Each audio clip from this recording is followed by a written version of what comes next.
Hi, everyone. Bobbie LaPorte back here again with another week of Calling the Game, where I share my own experience and insights while giving you valuable tools you can use to call your own game and plan the best moves for you and your team.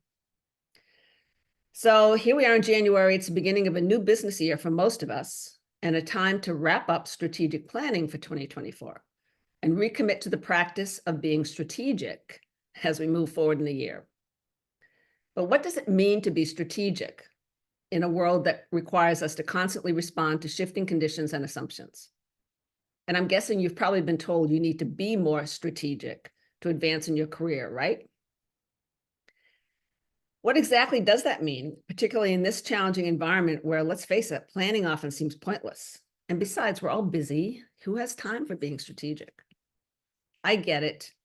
It can be very challenging to find the time and focus for strategic thinking, but without this, you and your team will not be successful.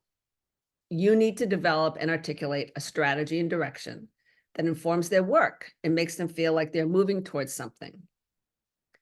So one of the tools I use with clients to support being strategic is a framework called Macro, Micro, Mojo.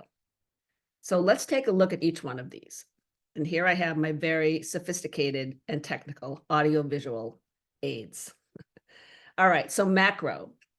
That means establishing a vision and purpose for your team, working on ideas and resources and plans that will position them for success in the future. This is where your strategic focus happens.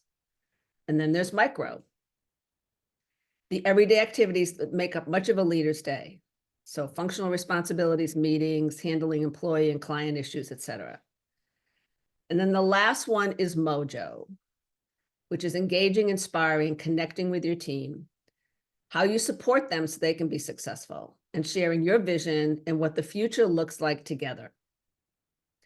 So I'm guessing you probably spend some time in each of these domains most days, but you don't really think about it that way.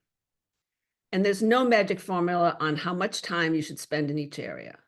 But in my experience, most leaders default to the micro domain, which is totally understandable, reacting and responding to daily fires and management issues.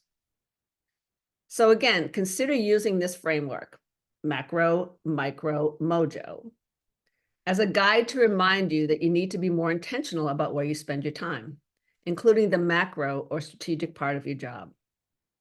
Even a small shift in how you spend your time can make a big difference. It can be a way to meet the more strategic directive that so many of us get, and it also increases your impact and that of your team. So thank you for your patience with my audiovisual aids today. Okay, that's it for this week's Calling the Game.